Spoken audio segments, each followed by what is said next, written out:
And for a few years, we have done something, and when we were a smaller group, and some teachers, Ms. Hughes and I, and some others, and you might have heard it called proof of study, and that is still something I will put down in students' planners about proof of study, and it's just about for the hope there's a goal. Doesn't mean we're always going to get there, but the goal is for them to have that sense of purpose of studying, what the mission is, what is the way they can best process and to learn actively. We always see the student, and they still do it, but we just keep trying. What are you doing studying? How are you studying? I'm reading over it. How many times have you heard that? Reading over it. Yeah. Just like their eyes are just, staring through the page. They're not reading over it. So there's just a few things that, even if we don't all call it proof of study, there's ways that we try to all teach the kids of just some way to make sure that something is going in. Some students may be able to read over it. Everybody is different. But our goal is when they get older is for them to be honest with themselves of what works and then just do it. And that's my goal at the 9th grade is at this point we've tried a few different things, and hopefully at this year you find what works, honest with yourself, and do it, because that's where those expectations are going to come in as you get more and more expectations in the high school. Let's see. So just a couple. The junior high, if I have them, some of them have had this sheet before, and it's just different options. In the beginning of the year, I've gone through it and just had different options. The flashcards, they can do note cards and things like that. So this is also, it'd be good to get into the practice for students to realize it doesn't have to be a test. They don't have to wait on doing that. Now, that's the goal. Could be a daily review of notes is obviously what we'd like for them to get into the high school. But creating note cards, creating test questions, I like to do that. And then if I throw them in the test, that makes them a little more, it's like, oh, I recognize my question in there. Now this was, of course, until I say to stop, everybody loves number 3. And it's studying with someone, which is fine. It really does work. A lot of students, if they talk it out loud, talking material, and someone's, on the other side and asking questions, and they just discuss it, and that works fine, and that's totally good. With my proof of that is, for them just to write down, we studied for 20 minutes and just have these signatures, because in 7th and 8th grade, you still have parent signatures anyway, so it's not, really an extra step there. Rewriting different notes, taking notes that you may have or something from the book and writing in a different style. And Cornell Notes, if anyone's ever heard of T-chart, T-notes. Let's see, I found this. Alright, so, I was just, in this instance, my example was just putting, what, when, and then putting the different details on the right, who. So just manipulating basically notes, not necessarily, just straight copying. You don't mentally have to think a whole lot. You're just copying on. I don't know if y'all ever had to write 500 sentences. I will stop talking in class. I will stop. That really didn't work well for me. I kept talking, but there was just no mental energy in any of that, just copying. And so graphic organizer, the students are very savvy with Google Drive, and there's something called Google Drawing, and they can create shapes, and they can do their own graphic organizer, for like students like this. And so this was, and then they can share it with the teacher, whatever. So those are just some examples. The 9th grade just kind of steps it up a little bit with some other there's some things that don't work well with social studies, you know. This might be do well in math, maybe just trying to memorize those formulas, just writing it over and over. That could be something that would be good for some of the rote memory things that you may need. They love number 8, is my favorite. You know, synthesize everything, 3 to 5 paragraph paper. They don't choose that unless they're told to do it. You know, something like that too, but it is pretty much the ultimate putting it all back together. And I've had them do that before for a homework assignment, and then that's actually going to be graded as part of their test or something. So, you know, you have your essay prepared. But they are showing me new things, and Ms. Fitzgerald has some new things too. Yeah. Actually, Miss Kelly's thing. Okay, all right, good. Oh, you need a minute. Good gosh. No, I didn't realize how slow that was. Okay, I'm Swanee Kelly, and I've been teaching 7th grade reading and English for quite some time. This is my first year teaching 9th grade English, but I've also taught 4th and 5th grade science and social studies, so I've been all over the place. But some of the fun things that we can do with note cards is, for example, this one is how the dinosaur died out is one of the greatest mysteries of all time. So you're going to have to say, well, what are some of the theories? So there's theories written on each card, and what they can do is they sit around in groups and they can quiz each other and talk to each other about it using the note cards. They can do that way. And another way to do, and this is kind of fun for learning how to put things in sequence so that they remember the order of things. We'll play how to make a peanut butter and jelly sandwich, and if you were here a few years ago, we actually played this. And you mix all the cards up, and you have 3 teams, and then they race to see who can get them all right.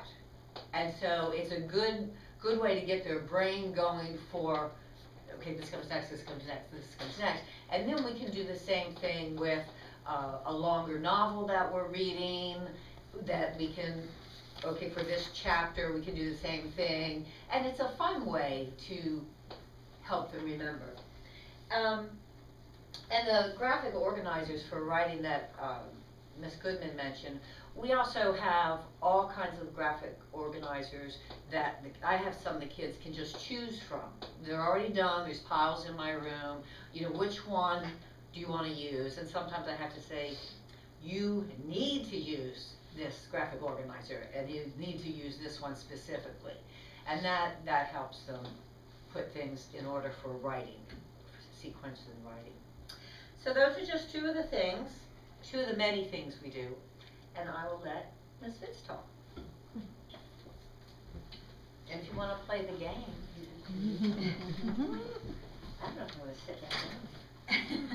So like Ms. Goodman said, or I'm Danielle Fitzgerald, I teach Spanish. And like Ms. Goodman said, not every strategy works for every class. And when they get into high school, their classes are more varied. And some of the things that we do in Spanish oftentimes are Quizlet. This is a great way for them to do straight, basic memorizing. This is concrete. We're not moving on to higher order thinking, but to initially learn the concrete black and white information. What does this word mean? This is a good way for them to study. They can input all the vocabulary. They can hear it as well. Speakers now.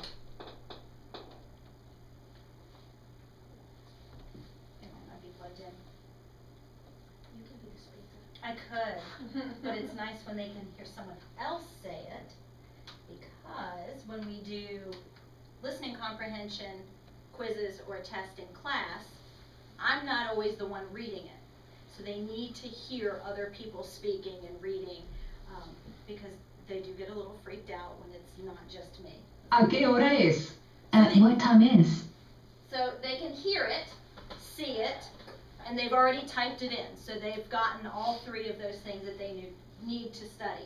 They do this at the very beginning of the chapter when they initially get the words, and they're expected to review this every night, 5 to 7 minutes. It helps it get it in their brain. A good way, another thing they can do is, let's see, where is it? They can create a test, where they have to type it in. Okay, again, this is not application, we're not moving on to the higher order thinking skills, but this is concrete, this is a good way for them to have the basic information. They could do this in English for basic vocabulary words. And as you can see, not only do they have the written, they'll have matching, they'll have multiple choice, and it always scatters it and mixes it up, so they're not always having the same thing. Tells them what they've gotten wrong, what they can go back and review some more. So this is Quizlet. Oftentimes other classes from all over the United States have made flashcards and different kinds of questions that they can use, and it's a good tool for them.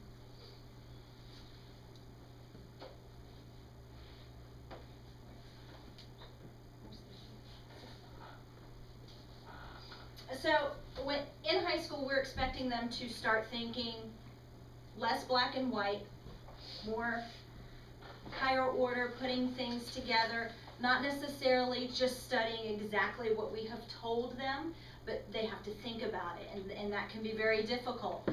So, simple, they can ask them who, where. This is just basic information. It is what it is. You can find that in your notes.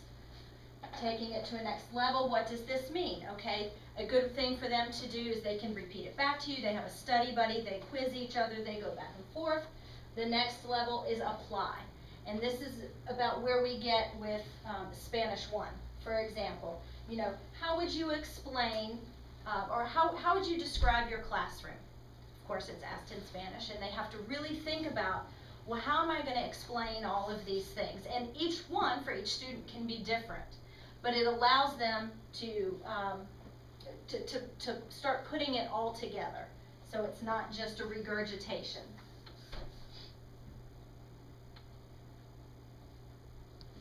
These also work well with social studies and English, and when I taught 7, 8 social studies, lots of times we would draw a story map or a map of what happened in that time, in that period of time, and it helped them just see things a little bit more clearly. And then as they move on, they can start asking themselves, and this is a good thing for them to sit and do with you or another partner, they can start asking themselves deeper questions. What is the motive here? What does the author believe? State the point of view, and that way they have to already understand the material, but they're able to re-explain it. And when they're able to re-explain it to you, they've really grasped that information, and they can then put it back in the test or in an essay or whatever we're having them do. Evaluate and create. You will see a lot of this now with our midterm assessments that we've been working on. These past 2 weeks, a lot of our students are creating products. In Spanish, they have a performance assessment where they are hanging out with a new student from Argentina or whatever country they chose, and they have to take the student around and explain and describe and talk about their friends. I know in science, one of the classes, they're creating an interactive exhibit. So creating, they are really able to show what they've learned and not just, you know, okay, I memorized this and then I can go forget it.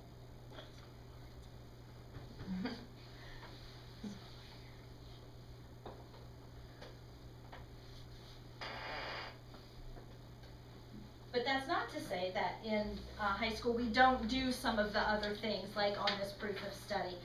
One thing that we do a lot, or like to use the students create in class, are square notes. And I like to use a big, the ledger size paper, and it's simple. You take it, as we say, hot dog style, and then you hamburger it, and then you hamburger it again. And so when you open it back up, you've got 8 nice quadrants. And depending on the subject, you can do different things in each quadrant. You can have, what, is quadrant even the right word when there's 8? No, it's not, is it? As you can see, I don't do math.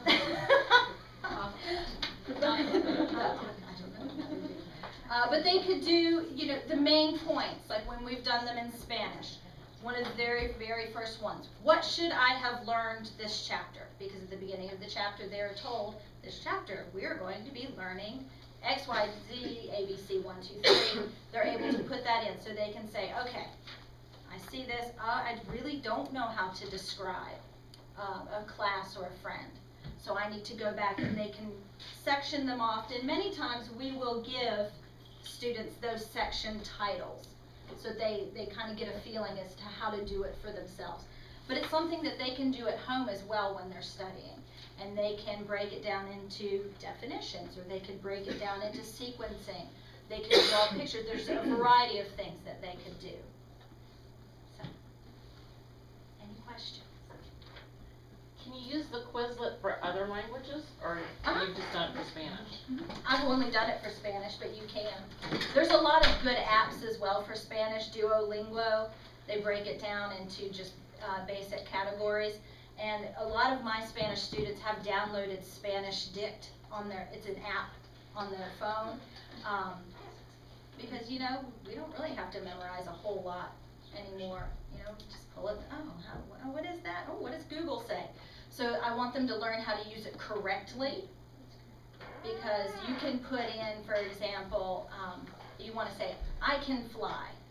Well, if you just put in I, well, it'll give you the right word, but if you put in can, it's going to give you a variety of options. It's going to give you a verb, it's going to give you a noun, it's going to give you different forms of the noun. So what ends up happening is they just look up 1 or 2 things, and all of a sudden they've told me I correctly, you know, capital letter I, tin can, fly the insect. And so they haven't learned how to use it correctly. So that's another study tool that we use in class where I explain, you know, okay, you have to know that you're looking for can is a verb, and you have to know that fly is a verb. So when you're looking through there, you have to look specifically for those things. But yes, Quizlet can be used for anything. Science, history, short English. Stories. They have short stories on them already done. Some of the ones that we're reading. They have, you can, I don't know, Patty, if you're just in those cards.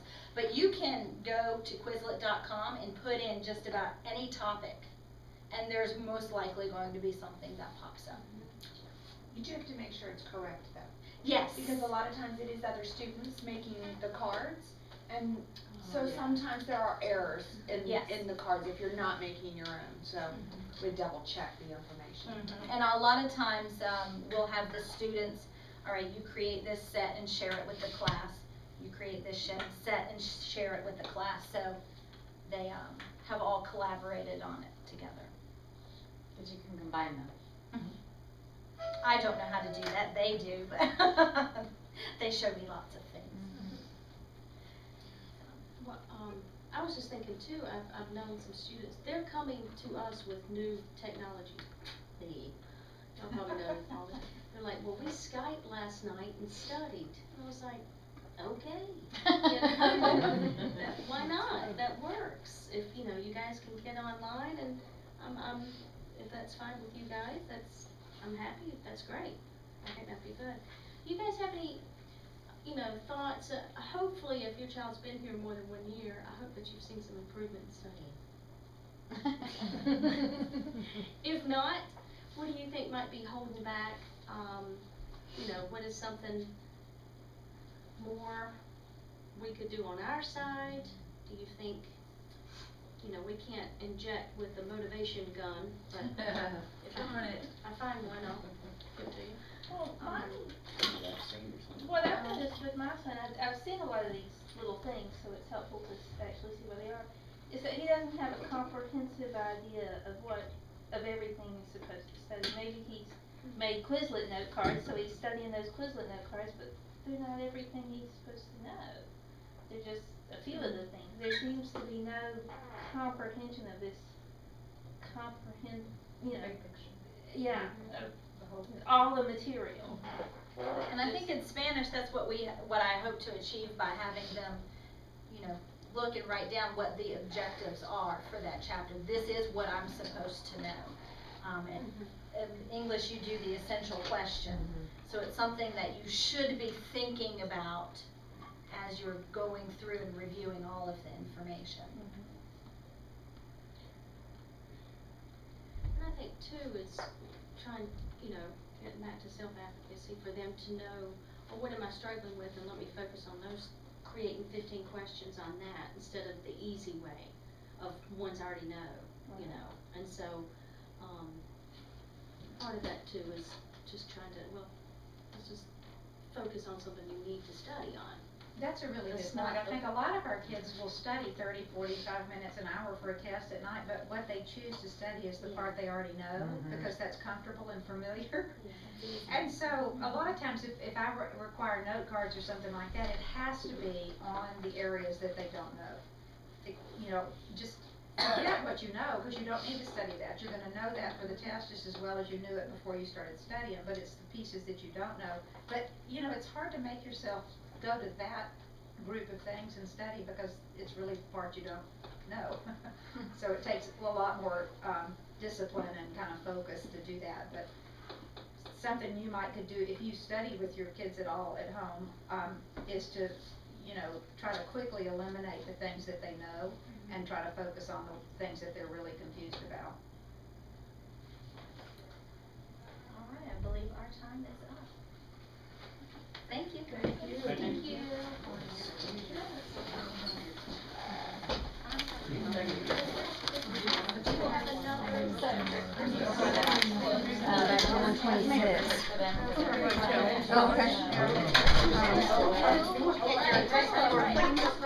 I'm still working on it. You know, when I we just work together and